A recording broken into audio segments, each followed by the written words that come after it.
Yo, yo, yo. What's good? What's good? It's Stormy B Man, and I am back. Welcoming you to Kung Fu Film Focus for this Thursday, May 30th, 2024. And tonight we're going to visit a basher from the early 70s. 1972 to be exact, a basher called The Big Fight, also known in certain parts of the world as Blood on the Sun.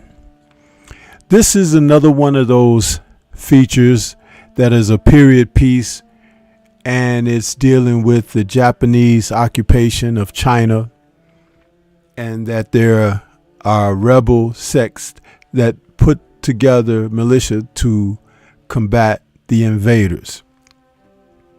The film is headed up by Tian Ping, who is a veteran actor from the early 70s on through the Kung Fu film craze, and he often played in films that were action oriented, not necessarily of the martial arts variety. But Tian Ping was a centerpiece. A lot of the film productions that he starred in were headed up from Taiwan, but he was on the independent circuit, and a lot of his films star familiar faces that you've seen. A number of the actors and actresses who had a chance to star alongside of he and the likes of Jimmy Wong Yu and others, they hailed from Taiwan, and they had a real strong hold of action films during that time from that particular region.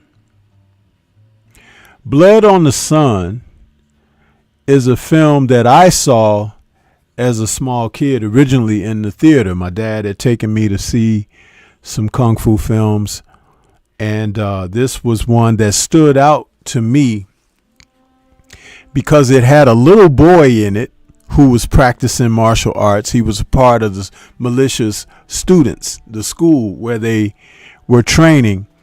And I've seen this kid many times in the films, but in this particular film,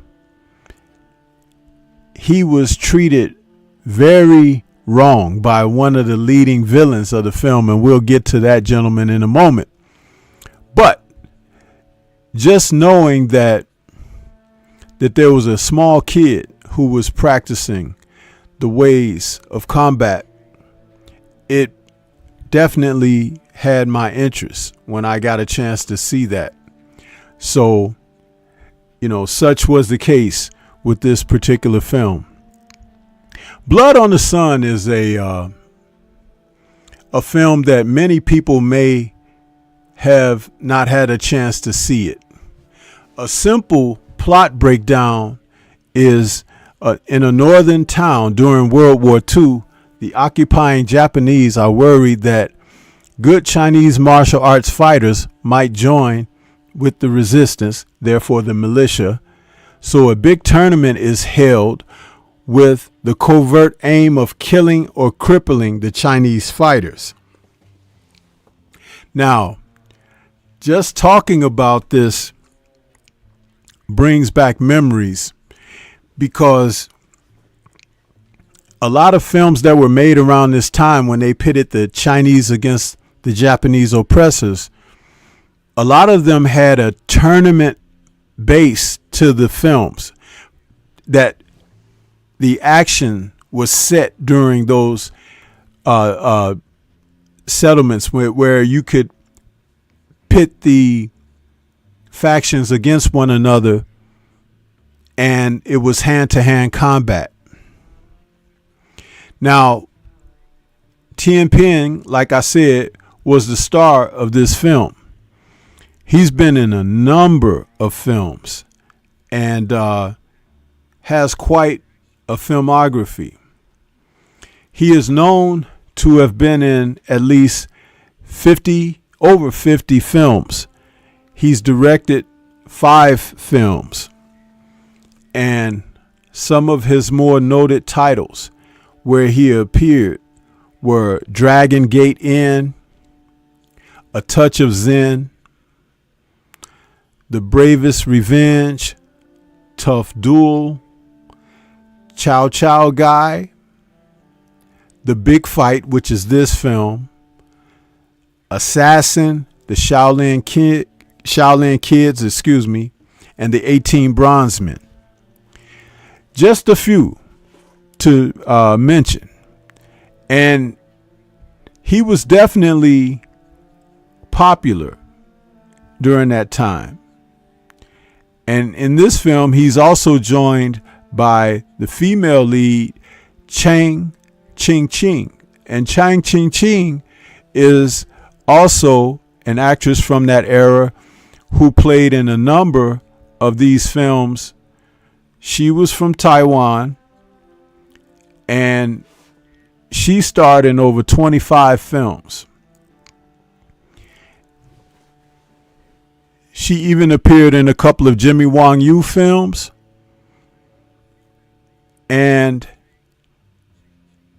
she was noted for a film called The King of Boxers.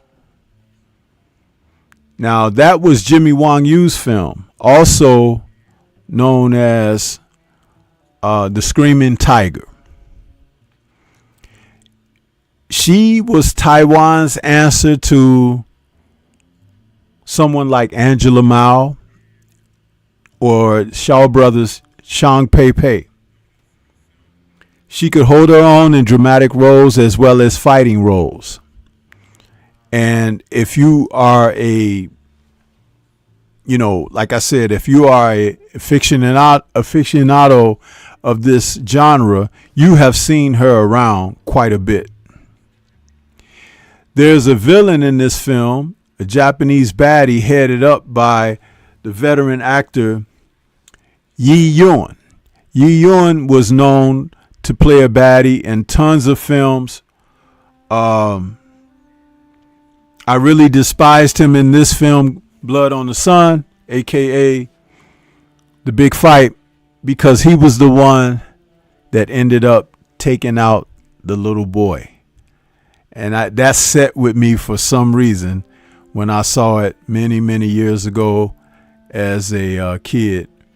I didn't like that at all. I mean, like, they got this guy, this older man, just beating down this kid, but it was to show the brutality of the Japanese. Another title for this film was World War of Kung Fu. That was a Hong Kong title, along with Blood on the Sun. One thing about these types of films in the early 70s, there was so much violence that sometimes they didn't pull back. And that the drama of that type of action is what set people off. And, it's what made these films memorable. Because when you had a chance to see the villainy of the Japanese, it was usually doing something during assault or taking advantage of the weak, whether it be children or women. The violence was severe, to say the least. And one of the reasons that these films were called bashers was because of the fact that when they fought, the actors and martial artists in the film, when they fought, they often hand-to-hand combat. It was not smooth. It was just the sound effects driven. Every punch, every kick sounded off. Sometimes the Japanese would pull out guns and weapons, but these militia, they fought hard. And they risked their lives and limbs to take down the bad guys. Rounding out the cast of this film is Chen Fu Hung, a big burly Chinese man who is known for numerous films during the early 70s. If you've seen films with Ho Chung Tao, who was known as Bruce Lee cinematically, You would see him in his films all the time. And Kang Kai, who is also a veteran actor who had been around a number of films from Taiwan, often starring opposite of Tien Ping. So they must have had a very good working relationship. And then Sai Hung, who was also noted to play villains, memorable in Jimmy Wong Yu's films like The One-Armed Boxer and so forth. But that's just a few, but there's a ton of stuntmen. Jack Long is in this film, and a couple of others that you will know when you see them.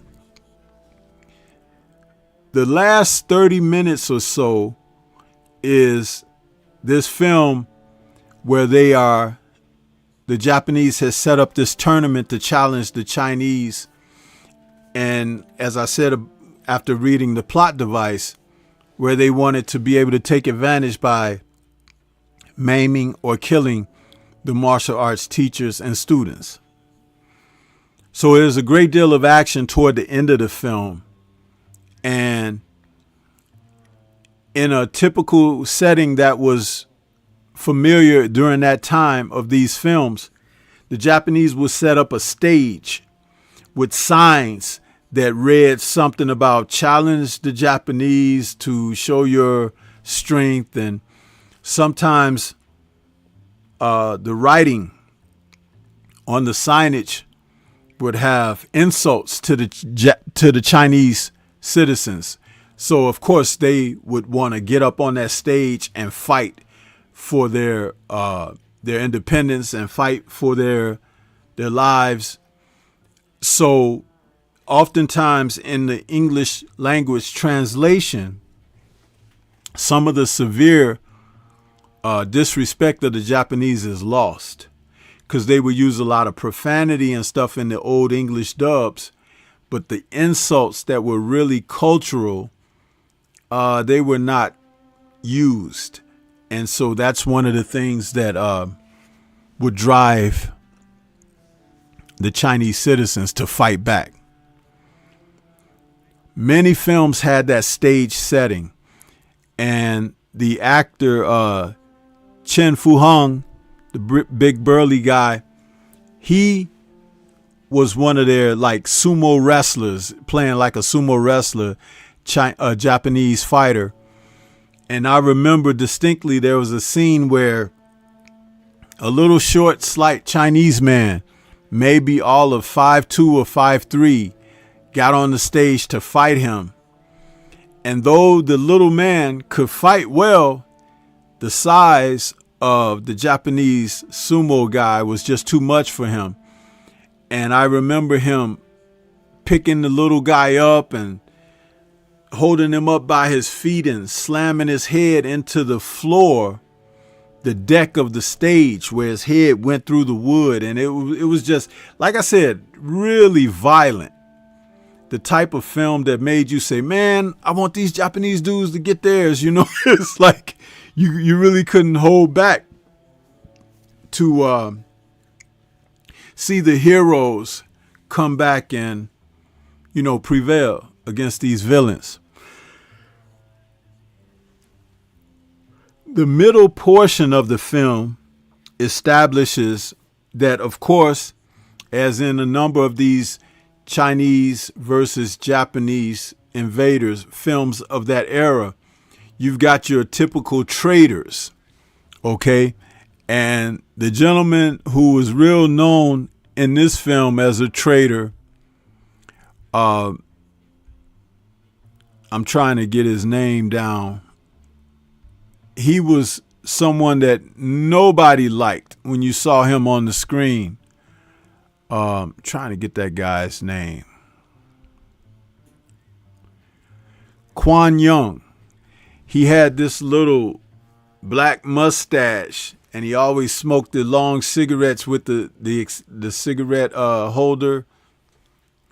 This guy, nobody liked him. And when he finally got his in the movie, the audience cheered. I remember when I was a kid, because this film left a real impression because of the violence and everything. So I remember running across it in the, I want to say the mid to late 80s. And it was on Video Gem's VHS. And at that time, VHS tapes were very expensive, especially for a young man like myself who, you know, had to save up to try to get something like that on VHS. I remember purchasing the film on VHS. It was one of the first few VHS Kung Fu films I had purchased. And on the cover of it, it was a photo of a still shot of the big villainous Japanese Cheng Fu Hung taking that little tiny Chinese man and breaking his back across his thigh. And he was spitting out blood. And it was on the cover of the Ocean Shores VHS video box. I'll never forget that. I still got it, you know, but it's like those kind of things, they take me back to these films. And boy, the Japanese baddies, they were bad. They started talking about just wiping out all the Chinese in the village, pulling guns out on the people who were standing around watching the combat on the stage. They just pulled out guns and started firing on the people, like innocently. It was like, wow. So if you think that certain films like Bruce Lee's Fist of Fury, aka the Chinese Connection, where it was Chinese against the Japanese invaders in that, if you think that that was bad, films like this, because these were not higher budgeted films, but they did a lot with the action, and it was like the violence, and it was a selling point. And I'll tell you, if you were like of that age and peer group that I came up in and you saw this film, it did leave an impression on you. It left a serious impression. I don't know. In this country, we've had oppression, and, you know, the black family in this country has endured a lot of oppression. It's one of the reasons why a film like Blood on the Sun, aka The Big Fight, was relatable, because those people in that film were being oppressed by the Japanese baddies. And I think that's another reason why a number of blacks just gravitated toward Kung Fu films, because they like the story of the oppressed fighting back and becoming victorious. It's a culture thing until it's not. When it becomes a relatable matter, then it is far beyond being a culture thing.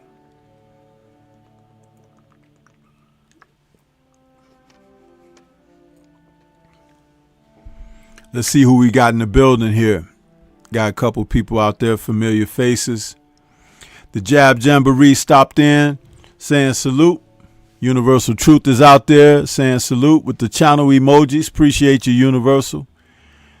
Learn is out there saying salute, Stormy B-Man. Main Biker is back with us saying good evening, Stormy, in chat. Mr. Shelton is out there saying, yeah! And my man, Shogun 76, the Shogun of Harlem, is in the building. What's happening, man? What's happening to you guys? Hey, Shogun, have you ever seen this one? The Big Fight, aka Blood on the Sun. I've seen a couple of versions of it on DVD, and one is cut really bad. One is pretty nicely uncut. And the VHS that I have of it was not cut at all. There's a scene where a woman is being attacked in this film, and, you know, the violence and the nudity and everything for that time was very explicit. But that's what you would see in some of these films at that time. So I'm just trying to see if Shogun, who's also a film collector of these, if he saw this Deacon Dollars, what's good with you? I see you. Yeah.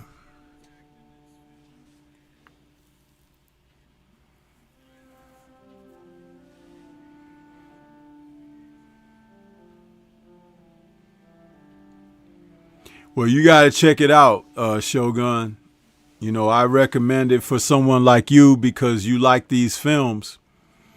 But it's no comedy or nothing. This is like, it's real serious. And it's low budget.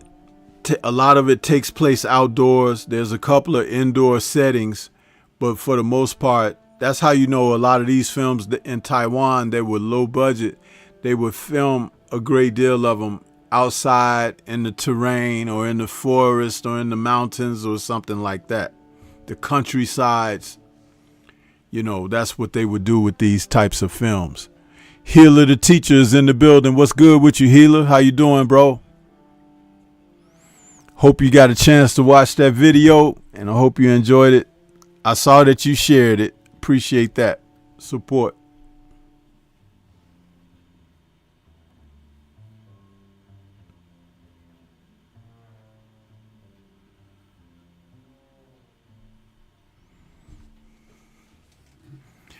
Tien Ping has starred in all kinds of films. You know, one of my films that I liked that he played in was The Tong Father. And I did a review of that. That was like where he was playing like a government agent sent in to stop this smuggling ring and everything. And some of the same people in that film are in this film. Tien Ping, he was a cool guy. He was kind of like if I were to describe him for the roles that he played and everything, he was a guy who played all sorts. Not necessarily like a Clint Eastwood, because Clint Eastwood did get a little typecast to Westerns. But some of his dramas were pretty good and cop films, you know. But Tien Ping, he could play a swordsman. He could play a kung fu guy. He could play like a spy. You know, he was well rounded. Yeah. Learn is laughing. He says, the name makes me laugh. What, Tien Ping? That's his name, you know. I don't think he ever got an American name. Like some of the actors, they adopted an American name. I know he's Taiwan actor, so they didn't adopt American names as much as some of the Chinese did. A few did, but not very many of them.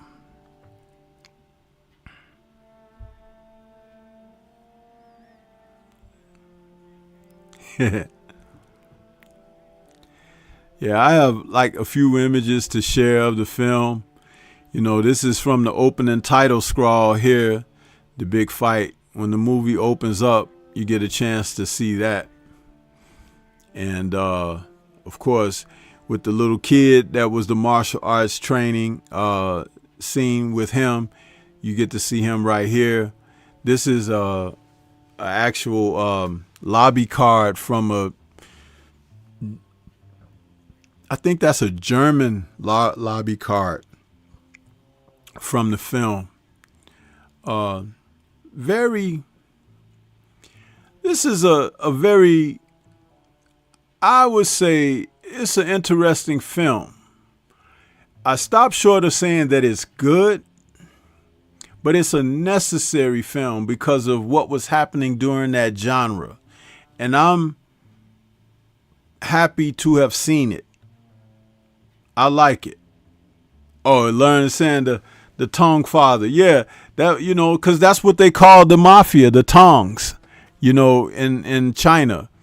So that was one of the names that they referred to him. Because here, you know, you had the Godfather, right? Well, in Hong Kong, they had their film, The Tong Father. And I did do a Kung Fu film focus on that. So I think I made a lot of the Kung Fu film focuses unavailable. I think I'm switching them over to members only, because for those who become a member to the channel. I'm trying to give you guys something to make your memberships worthwhile by taking past episodes of these shows and making them available as exclusives once they've aired. Like tonight's show is aired, but in some time I'll be making it members only. I try to do things like that to keep certain type of fare available, content available to the members. This original theatrical poster that I've put up here highlights some of the action from the movie. There was always something going down in here, and when those fights started taking place on the stage where they were going in and challenging the Japanese fighters, those fights were very brutal, man. They were very brutal. And the choreography for the film is kind of crude as well, because it's early 1972 when this movie was made, and it's one of those films that, it didn't really have an action choreographer who could make it, really smooth, the choreography.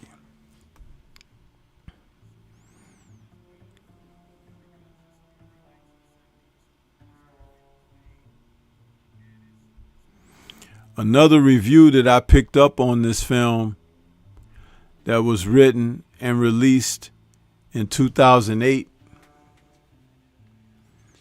by a person who left the name E. Waffle. He rated this film a 6 out of 10. But his review goes as such.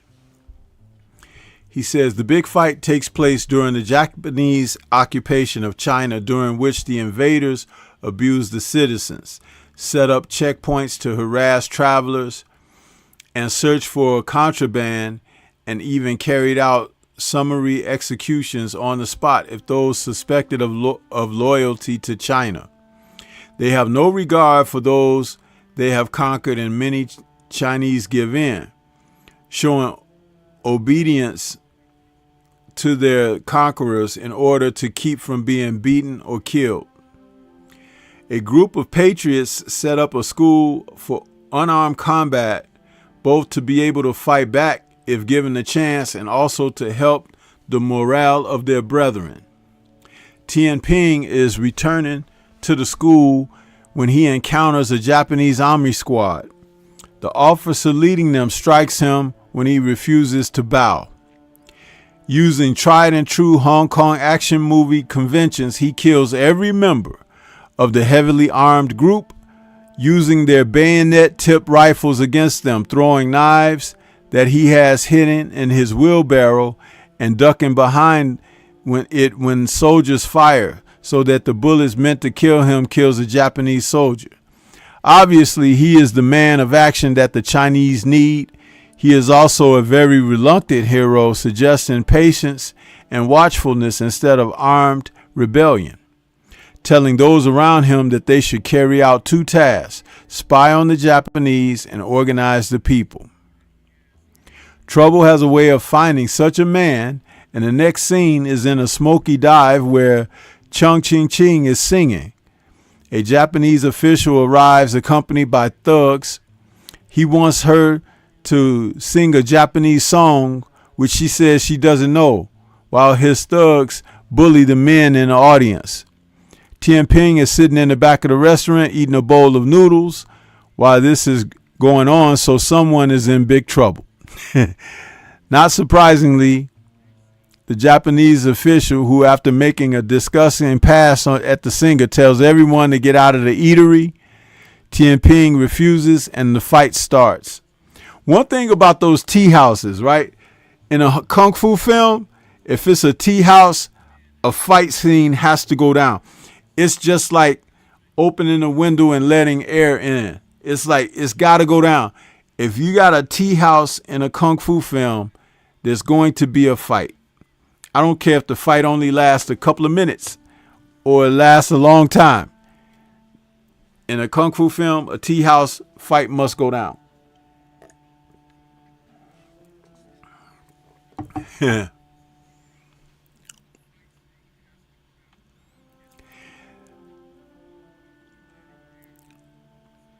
The singer and her 2 musicians now accompany Tien on his journey, which to no one's surprise, he discovers they are secret patriotic cell who have to lie low to avoid not only the enemy of the army patrols, but also traitorous Chinese collaborators.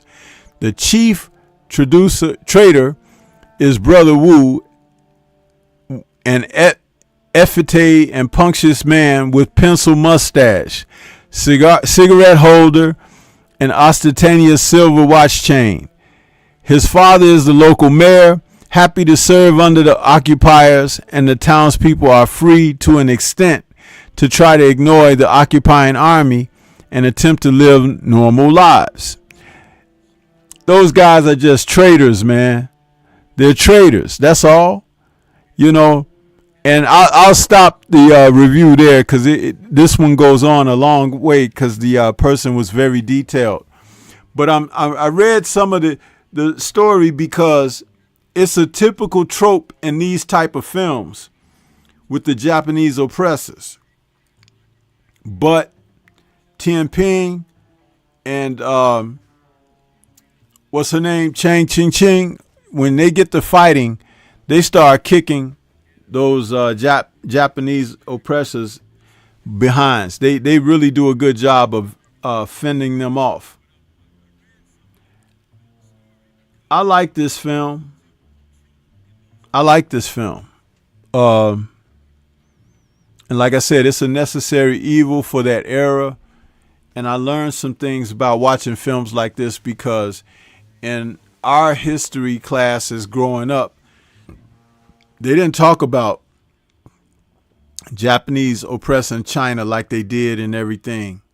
But apparently it was really, really bad. And the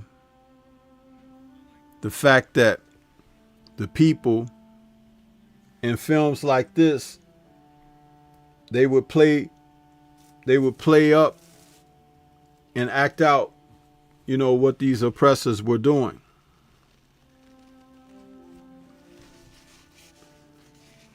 When you learn more about history and culture outside of where you live, you get a broader perspective on life and the world. Too many of us live within a small box and have no interest in learning about anything outside. And that's a number of ethnic groups and racial cultures here in this country. Shogun says, I just found it on YouTube. Okay, cool. Lauren says, YouTube is good for these old films. They won't delete them. He says, just like the hallways and the action dramas like Daredevil you mentioned. Tea house equals hallways. No, but even Daredevil's the hallway. Listen, I talked about that when we were on the Nerd Show as recognizing the choreography of the one shot, one long take. But the tea houses in kung fu films, there's always some. I remember one of the most famous ones is Crouching Tiger, Hidden Dragon. When the young girl, she had the sword of destiny, the green sword, and those guys came up to her in there and they were trying to take her sword from her because she was disguised as a boy. But of course, she looked totally like a woman. I don't know why they did that in Chinese films, but that's a whole nother story and subject that I could talk about, actually. The females that were dressed like men and how the men didn't know that they were females. We could do a show on that. But anyway, in Crouching Tiger, Hidden Dragon, a huge tea house battle in that film. Really a big fight scene there. Jet Li's Fearless has a great tea house fight scene where they're sitting in there, and one moment they're drinking tea and having a good time, and then a fight breaks out. Man, I tell you, it's just a tradition, you know. It's a tradition. There's a film called Delightful Forest with Tai Lung from Shaw Brothers, where he's playing the monk Wu Sung. And before Wu Sung becomes a monk. And they set him out on this mission to go after these people, but he tells them, I'll only go if every tea house we stop at, I gotta have some wine. So he stops at all these different tea houses to get drunk, and fights break out when he stops at the tea houses. So the Delightful Forest has a great deal of that going on in there. So just you know, when you watch kung fu movies, you become familiar with some of the things that they do in these films.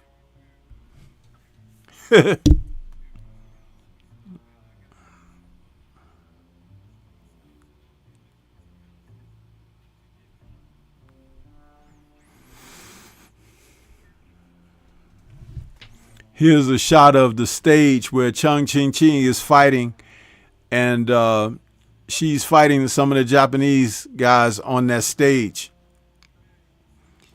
Like I said, several films from this particular era had a setting like that. The Japanese set up a stage and they fight on the stage. If I'm not mistaken, Ip Man had a finale where he had to fight the Japanese warrior on the stage at the end of the film. That was either Ip Man or Ip Man 2. It's all running together to me at the moment, but they had a fight scene where the Japanese occupiers they set up a stage to challenge the kung fu masters. Yeah. So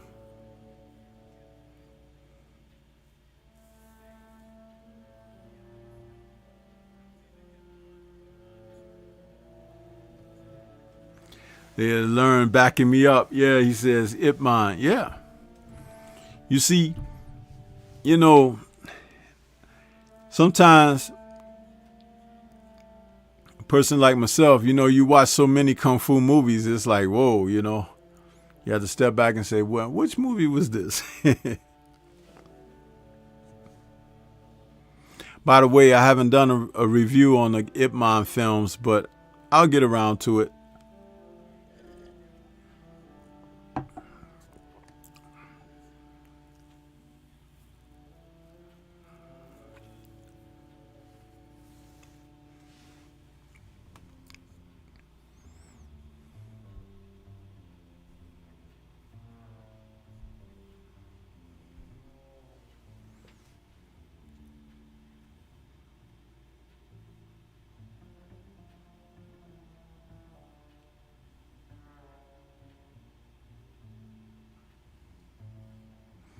Some of the films that they put on YouTube, they don't put them under their real names. They put them under a doctored name. That way they could show the films without getting them snatched down.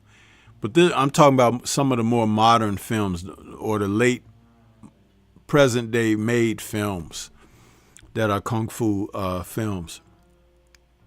They changed the titles up on them. I've seen that. So, yeah.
So yeah, anybody got any questions on this particular film? Don't mind answering a few questions.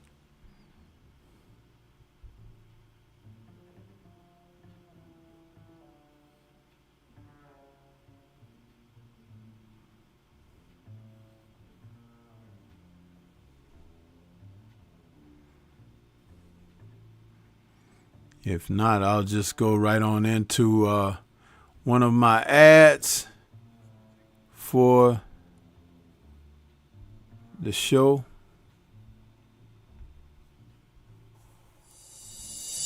We offer the best grooming plans for you. It's so natural and handcrafted too. We wanna help be a swagger, your style, class, and luxury. Makeup products that are made for you with high quality. Yeah. So get in style with the black, yeah. Company, you swagger, style, class, and luxury. In luxury, yeah. Black, gentleman, black, yeah. Company, you swagger, style, class, and luxury. In luxury, yeah. Located at www.theblackgent.com. Anybody interested in purchasing Black Gentleman Grooming Company's products, you can enter the code StormyBman for 10% off if you use the shareable link that's in the description box for tonight's show or any of the content on this channel. In the description boxes, the Black Gent ad has a link there, and you get 10% off of the purchases. So, Healer's asking, what year was this film made? Healer, this film was made in 1972, believe it or not. 72. Man, I had a chance to see an interview with Ho Chung Tao, who played Bruce Lee in Chinese cinema. And he's got to be well into his late 70s, almost early 80s now. The man has had a tragic life, man. I feel real sad for that guy. Yeah.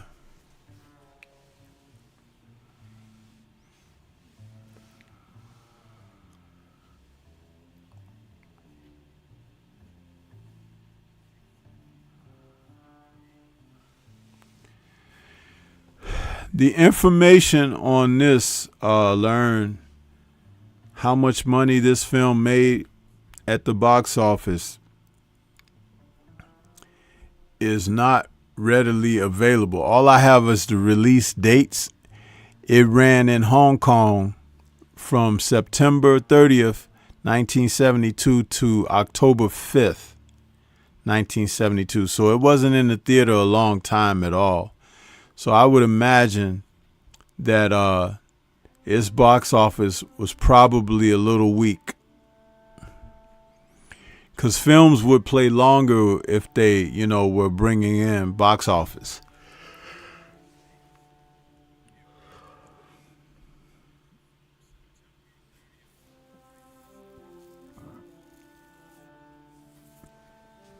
When they do have the information available for box office, I will, always drop that information, but they don't always provide it, so, when it is provided, I share it so you guys will know what's happening. So, yeah.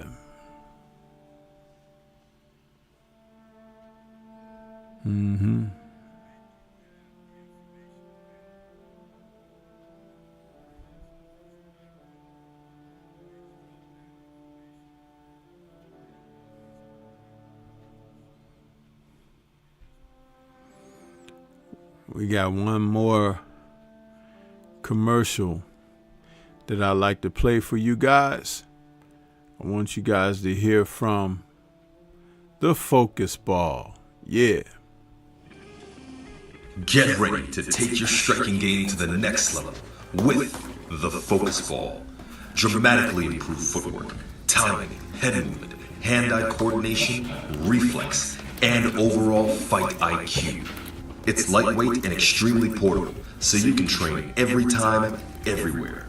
When you don't have a coach to do mitt work, get a Focus Ball. When you don't have a heavy bag to hit, get a Focus Ball. When you don't have a sparring partner, get yourself a Focus Ball. And when you just want to have fun punching and kicking, get a Focus Ball. When you train with the Focus Ball, you train your eyes and your brain to read punches so that you can hit and not get hit, making this very simple device a must-have for all combat sports athletes and enthusiasts alike. So if you want to take your striking game to the next level, don't wait. Get the Focus Ball now. Yeah, buddy. So that's what's up. You guys got to get you a Focus Ball. Get you some of that Black Gentleman's Grooming Company.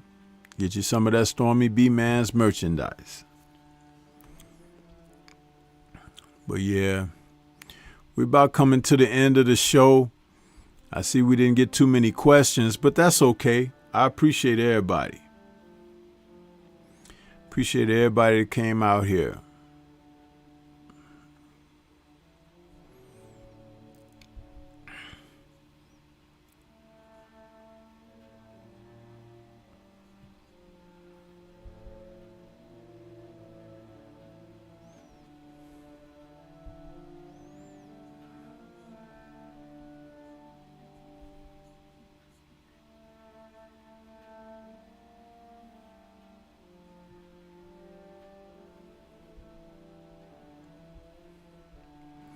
"1972 was a big year in martial art films. Bruce Lee's Fist of Fury premiered that year. There were quite a bit of films that came out. Lo Lei's King Boxer from the Shaw Brothers studio. We saw a lot for that year. Mm-hmm.